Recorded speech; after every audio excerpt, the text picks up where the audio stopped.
Hello friends, welcome to film talkies. இன்னைக்கு இந்த sleepless டேஸோட ரெண்டாவது எபிசோடு தான் பார்க்க போறோம். முதல் எபிசோடு ஃபுல்லாவே கதையோட இன்ட்ரோலே முடிஞ்சு போயிருந்திருக்கும். இந்த ரெண்டாவது எபிசோட்ல இருந்து தான் மெயின் ஸ்டோரியே ஸ்டார்ட் ஆக போகுது. டாங்ஷி அப்படின்ற ஒரு டிடெக்டிவ்க்கு அடிக்கடி டைம் லூப் ஆகிற ப்ராப்ளம் இருக்கும். அப்படி அவனுக்கு ஒரு நாள் டைம் லூப் ஆகுது அப்படின்னா அந்த ஒரு நாள் அவனுக்கு 5 தடவை ரிப்பீட் ஆகும். அந்த மாதிரி நவம்பர் 26ஆம் தேதி அவனுக்கு டைம் லூப் ஆகுது. அன்னைக்கு ஏதோ ஒரு பேங்க்ல கொள்ள நடக்குது, பாம்பு பிளாஸ்ட்லாம் நடக்குது. அதை ஒரு நாளும் இவன் தடுக்க ட்ரை பண்ணி கடைசியில் 5வது நாள் முழுசாவே அந்த பேங்க் ராபரியை தடுத்து நிறுத்திடுறான். இன்னைக்கு இந்த ரெண்டாவது எபிசோட்ல அதே நவம்பர் 26ஆம் தேதி நடந்த வேற ஒரு இன்சிடென்ட் தான் காமிக்கிறாங்க. அந்த பக்கம் அவங்க பேங்க் ராபரி கேஸ டீல் பண்ணிட்டு இருந்த சமயத்துல வேற ஏதோ ஒரு ஏரியாவில் நடந்த வேற ஒரு இன்சிடென்ட் தான். யாரோ ஒருத்தர் பரபரப்பா மார்க்கெட் ரோட்ல நடந்து போய்கிட்டு இருக்காரு. அப்போ இந்த கடைகளுக்கு மேல எல்லாம் பில் போர்டு வச்சிருப்பாங்களே, சைன் போர்டு, அது கலண்டு அவர் மேலேயே விழுந்து ஸ்பாட்லயே அவர் இறந்து போயிடுறாரு. அதுக்கப்புறம் நவம்பர் 26ஆம் தேதி முடிஞ்சு நவம்பர் 27 ஸ்டார்ட் ஆகுது. டாங்ஷி இந்த பேங்க் ராபரி கேஸ் எல்லாம் முடிச்சிட்டு நல்லா தூங்கி ரெஸ்ட் எடுத்துட்டு எந்திரிச்சு ஃப்ரெஷ்ஷா வரான். அப்போ பாஸ் இந்த பில் போர்டு விழுந்து ஆக்சிடென்ட் ஆச்சு இல்லையா, அந்த சிசிடிவி ஃபுட்டேஜ் கொண்டு வந்து இவங்க கிட்ட காமிக்கிறாரு. நாம அந்த பக்கமா பேங்க் ராபரி கேஸ விசாரணை பண்ணிட்டு இருந்தப்போதான் இந்த சம்பவம் நடந்திருக்கு.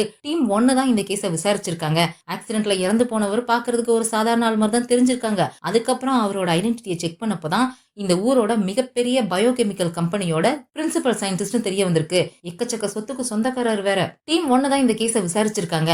அந்த பில் போர்டு கடந்த 1 வருஷமா மெயின்டைன் பண்ணவே இல்ல போல இருக்கு. அதனாலதான் அது கலண்டு விழுந்திருக்கு. அதுக்கப்புறம் தான் அந்த ஏரியாவில் இருக்க மத்த கடைகளோட பில் போர்டு எல்லாம் செக் பண்ணிருக்காங்க. எல்லாமே அந்த மாதிரி டேமேஜா தான் இருக்கு. அதுக்கப்புறம் தான் அதை மாத்திருக்காங்க அப்படின்ற விஷயத்த பாஸ் சொல்றாரு. சரி, இதுதான் ஆக்சிடென்ட் ஆச்சே, இதை எதுக்காக கொண்டு வந்து என்கிட்ட காமிக்கிறீங்க அப்படின்னு டாங்ஷி கேக்குறானா. அதுதான் இங்க பிரச்சனையே. இந்த இறந்து போன விக்டிமோட ஃபேமிலி மெம்பர்ஸ் இதை ஆக்சிடென்ட்னு அக்செப்ட் பண்ணிக்க மறுக்கிறாங்க.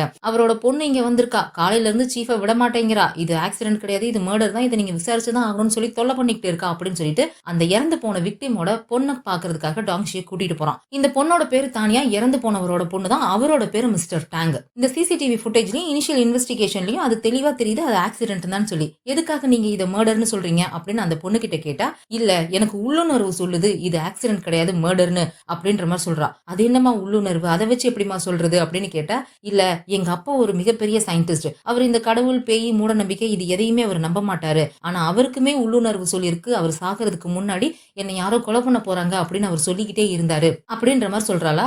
இந்த மாதிரி உள்ளுணர்வு உங்க அப்பாவுக்கு எதுக்காக வந்துச்சு? அவருக்கு ஏதாவது மிரட்டல் இல்ல எனிமி யாராவது இருக்காங்களா அப்படின்ற மாதிரி டாங்ஷி கேக்குறானா. அப்படிலாம் எதுவும் இல்ல. போன மாசம் அங்கிள் ஹான் இதே மாதிரி ஒரு ஆக்சிடென்ட்ல இறந்து போயிட்டாரு. அவர் இறந்து போனதுக்கு அப்புறம் தான் எங்க அப்பா இந்த மாதிரி அடிக்கடி சொல்லிட்டு இருந்தாரு, என்னையும் கொலை பண்ண போறாங்க அப்படின்ற மாதிரி சொல்லிட்டு இருந்தாரு அப்படின்ற மாதிரி சொல்றாளா. இதை கேட்டதுமே பாஸ் வந்து ஷாக் ஆயிடுறாரு. ஆமாமா, எனக்கு இந்த கேஸ் தெரியும், மிஸ்டர் ஹான்சாங் தானே, அவருக்குமே போன மாசம் ஆக்சிடென்ட் ஆச்சு, நம்ம டீம் 1 தான் அந்த கேஸையுமே விசாரிச்சாங்க, எலக்ட்ரிக் ஷாக்ல அவர் இறந்து போனாரு அப்படின்ற விஷயத்த நம்ம பாஸ் சொல்றாரு. சரி, இந்த அங்கிள் ஹான் யாரு அப்படின்னு டாக்ஷி கேக்குறானா. அவர் என் அப்பாவோட கொலீக், அவர் கூட ஒன்னா வேலை பார்த்துட்டு இருக்காரு, போன மாசம் தான் இறந்து போனாரு அப்படின்னு சொல்றா. ஒரே கம்பெனில ஒன்னா வேலை பார்க்குற 2 பேரு 1 மாசம் கேப்ல ஆக்சிடென்ட்ல இறந்து போயிருக்காங்க. இதுல ஏதோ ஒன்னு இடிக்கிற மாதிரி இருக்கே. சரி, உங்க அங்கிள் ஹான் என்ன வேலை பாக்குறாரு அப்படின்ற மாதிரி கேக்குறானா.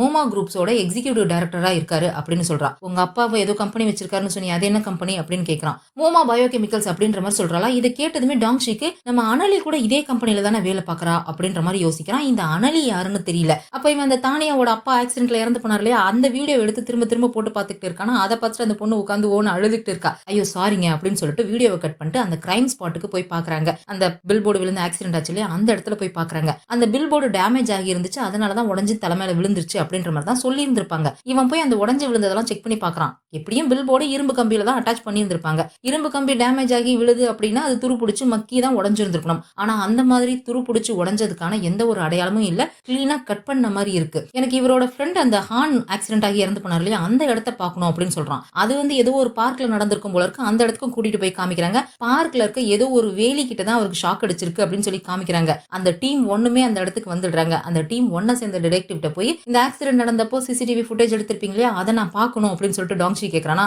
அந்த கேஸை க்ளோஸ் பண்ணியாச்சு, எதுக்காக இப்ப நீ அதை வந்து கேட்கிற அப்படின்ற மாதிரி அவன் ஓவர திமிரு காட்டுறான். ஒரு ரெஃபரன்ஸ்க்காக தான்ப்பா கேட்கறேன், அதை வச்சு நான் என்ன சமோசா வாங்கி திங்க போறேன், காமிடா அப்படின்ற மாதிரி கேட்டதுக்கு அப்புறம் அவனும் அந்த வீடியோ எடுத்துட்டு வந்து காமிக்கிறான். அக்டோபர் 25ஆம் தேதி காலையில 6:20க்கு இந்த ஹான் அப்படிங்கிறவரு இந்த பார்க்ல ஜாகிங் வந்திருக்காரு. ரெகுலராகவே இதே பார்க்ல டெய்லி காலையில இவர் ஜாகிங் வருவாராமா. அப்படி ஜாகிங் வந்துட்டு இருந்தவர் ஒரு இடத்துல நின்று தண்ணி குடிச்சிட்டு பக்கத்துல இருக்க அந்த வேலியில போய் கையை வச்சிருக்காரு. அந்த வேலியில இருந்து அவருக்கு ஷாக் அடிச்சு அங்கேயே விழுந்து இறந்து போயிருந்திருக்காரு. அங்க இருக்க ஏதோ ஒரு எலக்ட்ரிக் ஒயர் டேமேஜ் ஆகி அந்த ஒயர் அந்த வேலியில அட்டாச் ஆகி இருந்திருக்கு. அதுல தான் கரண்ட் பாஸ் ஆகி இவருக்கு ஷாக் அடிச்சு இறந்து போயிருக்காரு. இவர் இறந்து போய் கீழ விழும்போது அந்த பக்கம் ஒரு எலக்ட்ரீஷியனும் கடகடன்னு ஓடி வந்திருக்கான். அவன் தான் இதை பார்த்துட்டு பயந்து போய் ரிப்போர்ட் பண்ணியிருந்திருக்கான் போல இருக்கு. சரி, இது என்னைக்கு நடந்துச்சு அப்படின்னு சொல்லி டாங்ஷி அந்த டீம் 1 கிட்ட கேட்கறானா, அக்டோபர் 25ஆம் தேதி நடந்துச்சு அப்படின்ற மாதிரி சொல்றாங்க. இதை கேட்டதும் டாங்ஷி ஷாக் ஆயிடுறான். ஏன்னா அந்த மிஸ்டர் டாங்கோட ஆக்சிடென்ட் நவம்பர் 26ஆம் தேதி நடந்திருக்கு. அன்னைக்கு டாங்ஷிக்கு டைம் லூப் வந்திருக்கு. இந்த ஹானோட ஆக்சிடென்ட் அக்டோபர் 25ஆம் தேதி நடந்திருக்கு. அன்னைக்கும் டாங்ஷிக்கு டைம் லூப் வந்திருக்கு. நமக்கு டைம் லூப் வந்த 2 நாளுமே இந்த ஆக்சிடென்ட் நடந்திருக்கே அப்படின்ற மாதிரி தான் யோசிக்கிறான். ஆனா இதுக்கும் அதுக்கும் சம்பந்தம் இருக்குன்ற மாதிரிலாம் யோசிக்கல. மேபி இது கோயின்சிடென்ஸா கூட இருக்கலாம். ஆனா கண்டிப்பா இந்த கேஸ்ல ஏதோ ஒரு காம்ப்ளிகேஷன் இருக்கு அப்படின்ற மாதிரி தான் இவன் பாஸ் கிட்ட சொல்லிட்டு இருக்கான். இந்த விஷயத்தெல்லாம் கேள்விப்பட்ட போலீஸ் சீஃப் ஒரு மீட்டிங் ஒன்னு போடுறாரு. அந்த மீட்டிங்ல டீம் 1 டீம் 4 தான் கலந்துக்கிறாங்க. இந்த 2 ஆக்சிடென்ட் கேஸையும் ஆல்ரெடி விசாரிச்சவங்க தான் இந்த டீம் 1. டீம் 4ங்கிறது நம்ம டாங்ஷி இருக்கான் இல்லையா, அந்த டீம். இந்த போலீஸ் சீஃப் டீம் 1 பிடிச்சி திட்டிட்டு இருக்காரு. நல்லா தெளிவா தெரியுது அவங்க கேஸ் கட்டர் யூஸ் பண்ணி தான் அந்த பில் போர்டை கட் பண்ணிருக்காங்கன்னு சொல்லி. எதை வச்சு இது ஆக்சிடென்ட்னு சொல்லி அந்த விக்டிமோட ஃபேமிலி மெம்பர்ஸ் கிட்ட இன்ஃபார்ம் பண்ணீங்க அப்படின்ற மாதிரி பிடிச்சி டீம் 1 திட்டிட்டு இருக்காரு. அந்த டிடெக்டிவ் சமாளிச்சுட்டு இருக்கான். இல்ல சார், நாங்க கன்ஃபார்மெல்லாம் எதுவும் சொல்லல. இப்பதான் இனிஷியல் இன்வெஸ்டிகேஷன் பண்ணிருக்கோம். இது வரைக்கும் பாக்குறதுக்கு அது ஆக்சிடென்ட் மாதிரி தான் இருக்கு அப்படின்ற மாதிரி தான் சார் சொன்னோம் அப்படின்னு சொல்லி அவன் சமாளிச்சுட்டு இருக்கான். அப்ப டாங்ஷி என்ன பண்றான், அவனோட பாஸ் கிட்ட காதுல போய் ரகசியம் சொல்ற மாதிரி சத்தமா எல்லாருக்கும் கேட்கிற மாதிரி சொல்றான். அதே கம்பெனில வேலை பார்த்த ஹான் ஒருத்தர் போன மாசம் இறந்து போயிட்டாருல, அந்த கேஸ கூட இவங்க தானே விசாரிச்சாங்க. அதையும் ஆக்சிடென்ட்னு சொல்லி தானே க்ளோஸ் பண்ணாங்க அப்படின்ற மாதிரி வேணும்னே போட்டு கொடுக்குறானா. ஹலோ, அது நிஜமாலுமே ஆக்சிடென்ட் தாங்க, எங்க கிட்ட ப்ரூஃப்லாம் இருக்கு அப்படின்னு சொல்லிட்டு அந்த டீம் 1 சேர்ந்த டிடெக்டிவ் எக்ஸ்பிளைன் பண்ணிட்டு இருக்கான். அந்த ஹான் எலக்ட்ரிக் ஷாக்ல இறந்து போறதுக்கு கொஞ்ச நாளைக்கு முன்னாடி அந்த ஏரியாவில் புயல் வந்திருக்கு. அந்த புயல்னால அங்க இருக்கிற எலக்ட்ரிக் ஒயர்ஸ் எல்லாம் டேமேஜ் ஆகிருக்கு. அந்த ஏரியாவை சேர்ந்த எலக்ட்ரீஷியன் எல்லா ஒயரையும் ரொட்டீன் செக்அப் பண்ணிட்டு இருந்தப்பதான் அந்த பார்க்ல இருந்த ரேலியில ஒரு எலக்ட்ரிக் ஒயர் டேமேஜ் ஆகி கரண்ட் அந்த ரேலியில பாஸ் ஆகிருக்கு. அதுலதான் இந்த ஹான் இறந்து போயிருந்திருக்காரு அப்படின்னு சொல்லி பார்த்துட்டு அந்த எலக்ட்ரீஷியன் தான் ரிப்போர்ட் பண்ணிருக்கான் அப்படின்ற விஷயத்த சொல்லிட்டு இருக்காங்களா. அப்ப டாங்ஷி கேட்கறான், முதல்ல இறந்து போன அந்த ஹான், இப்ப இறந்து போன அந்த டாங், இவங்க 2 பேருக்கும் அந்த மோமா கம்பெனில என்ன சம்பந்தம், என்ன வேலையில இருக்காங்க அப்படின்ற மாதிரி கேட்கறான். 2 பேருமே சீனியர் சயின்டிஸ்டா இருக்காங்க, எக்ஸிகியூட்டிவ் லெவல்ல இருக்காங்க அப்படின்ற விஷயத்த சொல்றாங்க. அந்த சமயத்துல இவங்களுக்கு ஒரு வீடியோ ஒன்று வருது. மேபி இது இந்த கேஸோட சம்பந்தப்பட்டதுன்னு நினைக்கிறேன் அப்படின்னு சொல்லிட்டு யாரோ ஒரு ஆள் கொண்டு வந்து கொடுக்குறோம். அதை பிளே பண்ணி பார்த்தா ஒரு ஃபிஷ் டேங்க் இருக்கு. அந்த ஃபிஷ் டேங்குக்குள்ள பெரிய சைஸ் கனவா மீன் இருக்கு, ஸ்குவிட் இருக்கு இல்லையா, அது இருக்கு. பின்னாடி யாரோ ஒரு பொண்ணு பேசுற மாதிரி தான் சத்தம் கேக்குது. ஆனா அது அந்த ஸ்குவிட் பேசுற மாதிரி தான் காமிச்சிருக்காங்க. அந்த பொண்ணு ரொம்ப கோவமா பேசுறா. நீ மனுஷனே கிடையாது, நீ ரொம்ப மோசமானவன், மத்தவங்க சாகடிக்கிறதுக்குனே வந்திருக்க ஒரு ஈவில், நீ உலகத்தையே அழிக்க பாக்குற, உன்னை நான் சும்மா விட மாட்டேன், கண்டிப்பா உனக்கு நான் நீதி கொடுப்பேன், கூடிய சீக்கிரம் நான் உன்னையும் உன்னோட நண்பர்கள் கிட்ட அனுப்பி வைப்பேன், உன்னையும் உன்னோட அந்த மோமோ கம்பெனியை நான் கூடிய சீக்கிரம் அழிச்சிருவேன் மோயன்ஷி அப்படின்ற மாதிரி ஒரு பொண்ணு ரொம்ப கோவமா திட்டிருக்கா. ஆனா அந்த ஸ்குவிட் பேசுற மாதிரி தான் காமிச்சிருக்காங்க. யார் இந்த மோயன்ஷி அப்படின்ற மாதிரி கேக்குறாங்களா. அந்த மோயன்ஷிங்கிறவன் தான் இந்த மோமா குரூப்ஸோட சிஇஓ அப்படின்ற மாதிரி சொல்றாங்க. இந்த வீடியோவை பார்த்ததும் ஆளுக்கு அவங்களோட ஒப்பீனியனை சொல்லிட்டு இருக்காங்க. எதனால இந்த மாதிரி வந்திருக்கும், ஒருவேளை இந்த மோமா குரூப்ங்கிறது ஒரு பார்மசூட்டிக்கல் கம்பெனி, அவங்க தயாரிச்ச மருந்து யாராவது சாப்பிட்டு செத்து போயிருப்பாங்களோ, அதனால பழி வாங்குறதுக்காக யாராவது இந்த மாதிரி மிரட்டல் அனுப்பியிருப்பாங்களோ அப்படின்ற மாதிரி ஆளுக்கு ஒரு விஷயம் சொல்லிட்டு இருக்காங்க. அப்ப டாங்ஷி இருந்துட்டு ஏற்கனவே இறந்து போன அந்த எக்ஸிகியூட்டிவ் 2 பேரு, அப்புறம் இந்த சேர்மன், இவங்க 3 பேத்தோட ஷேர் எவ்வளவு அப்படின்ற மாதிரி கேட்கறான். உடனே செக் பண்ணி சொல்றாங்க 3 பேருக்கும் ஒன்னா சேர்த்து 61% ஷேர் அந்த மோமா குரூப்ஸ் கம்பெனில இருக்கு. இறந்து போன 2 பேரும் 20% ஷேர் வச்சிருக்காங்க. இந்த சிஇஓ கிட்ட 21% இருக்கு. 3 பேரும் ஒன்னா சேர்ந்து மெஜாரிட்டி ஷேர் ஹோல்டர் அப்படின்ற பேர்ல அவங்க தான் கம்பெனியோட எல்லா டெசிஷனும் எடுக்கிறாங்க அப்படின்ற விஷயத்தை இன்ஃபார்ம் பண்றாங்க. உடனே போலீஸ் சீஃப் இருந்துட்டு இந்த 3 கேஸையும் ஒன்னா மெர்ஜ் பண்ணி நம்ம ஒரே கேஸா தான் விசாரிக்க போறோம் அப்படின்ற மாதிரி சொல்லிடுறாரு. அப்படியே கட் பண்ணா நமக்கு போன எபிசோட்ல ஒரு பொண்ணு காமிச்சாங்க இல்லையா, இந்த பேங்க் ராபரி கேஸ் டிவில பார்த்துட்டு உடனே டாங்ஷிக்கு மெசேஜ் அனுப்பியிருப்பா. ஆனா அதுக்கப்புறம் டெலிட் பண்ணிருப்பால, அந்த பொண்ணை தான் காமிக்கிறாங்க. வேலையை முடிச்சுட்டு வரா போல இருக்கு. ரோட்ல இருக்க ஏதோ ஒரு வெண்டிங் மிஷின்ல கூல் ட்ரிங்க் எடுக்கலாம்னு சொல்லிட்டு போறா. ஆனா அவ எடுக்க போறதுக்கு முன்னாடியே நம்ம டாங்ஷி வந்து காயின் போடுறான், நான் தான் வாங்கி தருவேன் அப்படின்னு சொல்லிட்டு. ஆனா 2 பேரும் ரொம்ப ஃபார்முலா பேசிக்கிட்டு இருக்காங்க. டாங்ஷி அந்த பொண்ணை டாக்டர் அனலி அப்படின்னு கூப்பிடுறான். அந்த பொண்ணு இவனை ஆபீசர் டாங்ஷி அப்படின்ற மாதிரி கூப்பிடுறா. சோ இவன் ஒரு தடவை சொல்லியிருப்பான் இல்லையா, அனலி அந்த கம்பெனில தான் வேலை பாக்குறான்னு சொல்லி. அந்த அனலி இந்த பொண்ணு தான். இவங்க தான் நம்ம கதையோட ஹீரோயின். இவங்க அந்த மோமா கம்பெனில ஒரு ரிசர்ச்சரா வேலை பார்த்துட்டு இருக்காங்க. இவங்களோட பேர் அனலி. அப்போ டாங்ஷி சொல்றான், உங்க கம்பெனில இருக்க 3 எக்ஸிகியூட்டிவ்ல 2 எக்ஸிகியூட்டிவ் இறந்து போயிட்டாங்க, ஒருத்தருக்கு கொலை மிரட்டல் வந்திருக்கு, கொஞ்ச நாளைக்கு நீ ஏன் வீட்ல இருந்து வேலை பார்க்க கூடாது அப்படின்ற மாதிரி சொல்றான். வீட்ல இருந்து எப்படி, லேப்ல டெஸ்ட்டுக்காக வச்சிருக்க 100 எலியையும் தூக்கிட்டு வந்து வீட்ல வச்சுக்க சொல்றியா அப்படின்ற மாதிரி சொல்றா. நான் அப்படி சொல்லல, உன்னோட சேஃப்டிக்காக தான் சொல்றேன், என்ன நடக்குதுன்னே தெரியாதப்ப நீ எதுக்காக அங்க போய் வேலை பார்க்கணும், கொஞ்ச நாளைக்கு நீ வீட்ல இருந்து வேலை பாறேன் அப்படின்ற மாதிரி அவனும் சொல்லி பாக்குறான். அதுக்கு அனலி இருந்துட்டு, அங்க நான் என்ன மாதிரியான வேலை பாக்குறேன், எவ்வளவு முக்கியமான வேலை பாக்குறேங்கிறது உனக்கு நல்லாவே தெரியும். எனக்கு என்னோட வேலை ரொம்ப ரொம்ப முக்கியம். என்னை விட இன்னமும் நிறைய பேர் அந்த மாதிரி தான் அங்க வேலை பார்த்துக்கிட்டு இருக்காங்க. இப்ப கூட வீட்டுக்கு போகாம நிறைய பேர் லேப்ல உட்காந்து வேலை பார்த்துட்டு இருக்காங்க. அவங்க இந்த மாதிரி எல்லாம் பயந்தாங்கன்னா வேலை நடக்காது இல்லையா? நான் என்ன பாத்துக்கிறேன், எனக்கு ஒன்னும் பிரச்சனை இல்ல அப்படின்ற மாதிரி சொல்லிடுறா. இவனும் எவ்வளவோ சொல்லி பாக்குறான் அந்த பொண்ணு தடுக்கிறதுக்காக. அதுக்கு உடனே அந்த பொண்ணு இருந்துட்டு, இங்க பாரு, 3 வருஷத்துக்கு முன்னாடி என் அம்மாவுக்கு நடந்த விஷயத்துக்கும் உனக்கும் எந்த சம்பந்தமும் இல்ல. அன்னைக்கு என்னோட கிராஜுவேஷன் டேக்கு வர சொல்லி எங்க அம்மாவை நான் தான் கம்பல் பண்ணேன். நான் கம்பல் பண்ணதுனாலதான் எங்க அம்மா அன்னைக்கு அங்க வந்தாங்க. அந்த மாதிரி ஒரு சம்பவம் எங்க அம்மாவுக்கு நடந்து போச்சு. ஒருவேளை நான் அவங்களை அவசரப்படுத்தாம இருந்தேன்னா அவங்க பொறுமையா வந்திருப்பாங்க, இல்லைன்னா வராமையா கூட இருந்திருப்பாங்க. அவங்களுக்கு அந்த மாதிரி ஒரு விஷயம் நடந்திருக்காது. இந்த சம்பவத்துக்காக ஒருத்தர் கில்ட்டியா ஃபீல் பண்ணணும் அப்படின்னா அதுக்கு நான் தான் ஃபீல் பண்ணணும். நீ தயவு செஞ்சு அதை கில்ட்டியா ஃபீல் பண்ணாத, நீ மூவ் ஆன் ஆகி போற வெளியே பாரு அப்படின்ற மாதிரி சொல்லிட்டு அவ போயிடுறா. இவன் ஒரு மாதிரி சோகமா நின்று யோசிச்சுட்டு இருக்கான். அப்ப அவன் ஒரு விஷயம் யோசிச்சு பாக்குறான். 3 வருஷத்துக்கு முன்னாடி டாங்ஷி வந்து யாரோ ஒரு கிரிமினலை சேஸ் பண்ணிட்டு போயிட்டு இருக்கான். கார்ல தான் சேசிங் நடந்துட்டு இருக்கு. அந்த கிரிமினலும் கார்ல தான் எஸ்கேப் ஆகி போயிட்டு இருக்கான். ரொம்ப குறுகலான சந்து, ஏகப்பட்ட வளைவு நெளிவு, ஒரு சின்னதா ரெசிடென்ஷியல் ஏரியா மாதிரி தான் இருக்கு. அந்த ஏரியாவில் ஏதோ ஒரு ஸ்கூல் இருக்கும் போல இருக்கு. ஸ்கூல் முடிஞ்சு குழந்தைங்க எல்லாம் வெளியில வர போற நேரம் போல இருக்கு. அதனால இவன் வேற யாரோ ஒரு ஆபீசர்கிட்ட கால் பண்ணி அந்த ஸ்கூல் குழந்தைங்க வெளியே வர ரோட பிளாக் பண்ணுங்க அப்படின்ற மாதிரி சொல்றான். ஏன்னா இவங்க சேசிங்ல இருக்காங்க, கண்ணா பின்னான்னு கார் ஓட்டிட்டு போயிட்டு இருக்காங்க. குழந்தைங்க வரும்போது குறுக்க வந்துட்டாங்க அப்படின்னா என்ன வேணாலும் நடக்கலாம் இல்லையா? அதனால அந்த ஸ்கூல் குழந்தைங்க வரப்போற ரோட பிளாக் பண்ண சொல்லி சொல்றான். இந்த கிரிமினலும் கார்ல எஸ்கேப் ஆகி போய்கிட்டு இருக்கான். ஒரு இடத்துல ரோடு ரெண்டா பிரியுது. ஒரு ரோடுல தான் குழந்தைங்க வருவாங்க போல இருக்கு. அந்த ரோட ஆல்ரெடி போலீஸ் பிளாக் பண்ணிட்டாங்க. இவன் இன்னொரு ரோடு வழியா எஸ்கேப் ஆகி போகலாம் அப்படின்னு பார்க்கும்போது அந்த ரோட்ல நம்ம டாங்ஷி எதிர்த்தாப்புல வந்து பிளாக் பண்றான். அப்ப இவன் கொஞ்சம் தடுமாறும் போது கார் எதுலயோ மோதி ஸ்கிட் ஆகி பக்கத்துல இருக்க ஒரு சந்துக்குள்ள போகுது. அந்த சந்து ரொம்ப இறக்கமா இருக்கு. ரொம்ப சின்ன கேப் தான். அந்த கார் மட்டும் தான் உள்ள போற அளவுக்கு கேப் இருக்கு. கார் கண்ட்ரோலை மீறி அந்த சந்துல இறங்கி போய்கிட்டே இருக்கு. எல்லாரும் பயந்து போயிடுறாங்க. உள்ள வேற நிறைய பேர் நின்னுட்டு இருக்காங்க. ஆனா கார் நல்ல வழியா போய் எது மேலேயே மோதி ஸ்டாப் ஆயிடுது. இவங்களும் ஓடி போய் அந்த கிரிமினலை அரெஸ்ட் பண்ணிடுறாங்க. ஆனா அரெஸ்ட் பண்ணதுக்கு அப்புறம் தான் டாங்ஷி நோட் பண்றான், இவன் எது மேலேயே போய் மோதனால அது யாரோ ஒரு லேடி மேலதான். அவங்க ஆக்சிடென்ட் ஆகி கீழே ரத்த வெள்ளத்துல கிடக்குறாங்க. இந்த லேடி வேற யாரும் இல்ல, நம்ம அனலியோட அம்மா தான். அனலிக்கு அன்னைக்கு கிராஜுவேஷன் டே போல இருக்கு. அவ காலேஜ்ல கிராஜுவேஷனுக்காக அம்மா வருவாங்கன்னு சொல்லி அவ பாத்துட்டு இருக்கா. இவங்கள ஹாஸ்பிட்டலுக்கு கூட்டிட்டு போறாங்க. அனலியும் வந்து பார்த்துட்டு அழுதுட்டு இருக்கா. அப்ப டாங்ஷி இவளை பாக்கலாம்னு சொல்லி வரானா. அவளோட கிராஜுவேஷன் சர்டிபிகேட் கீழே கிடக்கிறத பார்த்துட்டு அதை எடுத்துட்டு போய் அவகிட்ட கொடுக்குறான். இவன் கழுத்துல இருக்கிற ஐடி கார்டை பார்த்துட்டு, நீங்க போலீஸா, எங்க அம்மாவுக்கு என்ன நடந்துச்சுன்னு சொல்ல முடியுமா அப்படின்ற மாதிரி கேட்கிறா. இவன் ரொம்ப வருத்தப்படுறான். எல்லாமே என்னாலதான் உங்க அம்மாவுக்கு இந்த மாதிரி நடந்துச்சு. குழந்தைங்களுக்கு எதுவும் ஆகக்கூடாதுன்றதுக்காக நான் தான் ரோட பிளாக் பண்ணேன்.